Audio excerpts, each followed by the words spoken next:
Hey Tumblers coaches, here to show the setup and discuss the lesson plan for weeks 9 and 10 for the Spring 2024 Tornado Tumblers lesson plan.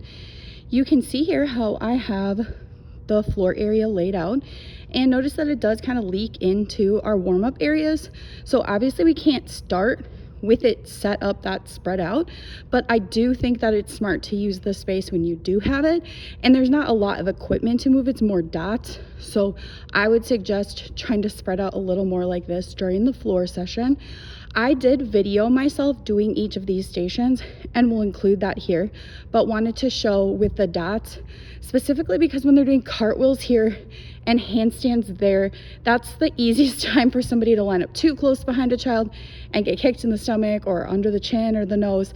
So putting the dots off to the side can really help with that. And then over on where they're forward rolling down the cheese mat, if we could just give them a good pathway to walk back, like tell them which side to go on, because if they go over here, they might get kicked.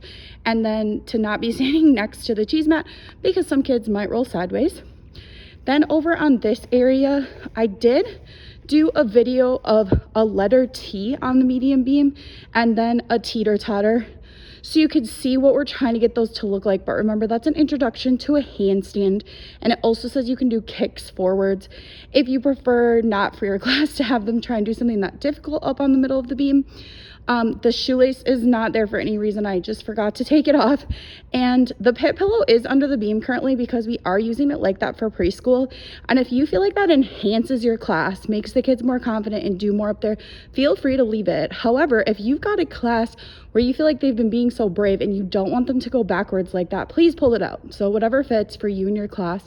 And also note, we're not using the laser beam during weeks 9 and 10. So I think that's a great place to have the kids for this station to stand and wait. Or you could even do both, where you could say, we're going to do kicks on the high beam, but a teeter-totter on that one. And then when they're being timed there to rotate between those two. So again, whatever is best for your class, please feel free to do that.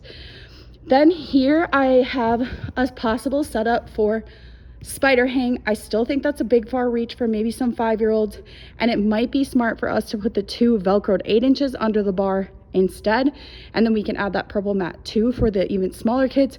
Notice the dot is back here where there's more space, because over on the other side they might get glide swinged on. And then over here is where we're doing the pit block tower glide swing. Both of these stations that I just referenced, I have separate videos for, so it won't be included in this one, but it'll be in the playlist right under so you can watch. I had set this bar up at high school height right now, thinking I was gonna need to show it, so I set it for me. But please set it for the height of your kids so that they can stand on that yellow block and easily stand in a hollow. So they should already be touching the bar, and then when they glide, they have to hold their feet up some. So if it's super high, then obviously they're going to do more of a straight body swing instead of a glide. So we do want them to have to be in a bit of an L position to hold their feet up and reach out and grab onto the pit block tower, or to knock it over, whichever you prefer. And then here is a setup for monkey flip. So I have the rings set at that height, and I think we should try to leave them because I think there's a way to make that a fit for everybody without having to mess with the height of the rings. Another important feature is I pulled the 4-inch up to right here so that it makes the ground flat, because we do need to leave that base mat folded. And I also draped this maroon mat over the spotting platform just to make sure that that's not a factor for some of the less coordinated kids, that they're falling into that and getting hurt. And then I also put this maroon mat under here so that all the kids can reach the rings.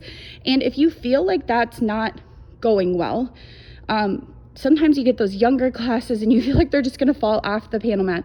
That is also an option to just pull a whole nother mat under there. So go grab the pit pillow, pull it under here, find an 8-inch that's not being used, and just bring the ground up to the rings instead of the rings down to the mat for this station. And I also have, like I said, a video for all 3 of these bar stations separate, so you can go watch kind of how to challenge kids with each of those. I tried to show a easy to hard version of each of these as best I could. So there's, of course, the puddle jumper in the beginning of a cartwheel over the blue mat if they're not ready to be trying it on the flat beam. And then the lesson plan actually says to start their cartwheel on the beam but land their feet on the blue line. And then, of course, you can move them all the way onto the beam if they're feeling confident and ready. Then over at the next station, it says to kick to handstand with your feet starting and landing on the beam, put your hands on the panel mat. There I'm showing that teeter-totter first, which is what they're doing on beam today as well. And here's like a kick to handstand leaving your feet apart, and then a kick to handstand touching your feet together. And then, of course, you could have them back up and practice putting their hands on the beam if that's most important for them. And then over on the half octagon, I'm showing 3 arch ups. You can give whatever number to your kids you feel is effective and then ask them to go at that pace. I would show it like that so they see how slow they're supposed to go. And then over here, I showed jump down to 5 donkey kicks and then backed up and did step hurdle with an arm circle and donkey kick and a forward roll, which are kind of the 2 extremes. And really, you can make this look like anything else in between, and it's that same idea that they're working on towards for vault. I would also say if they're not able to donkey kick and forward roll down the cheese mat, I would still have them walk up onto the cheese mat and then straight stand forward roll. There's start position and a letter T. And so you can have them do that if they're not feeling confident enough to touch the beam yet. And then this is the teeter-totter, the introduction to the handstand, and I fell. So not my best one.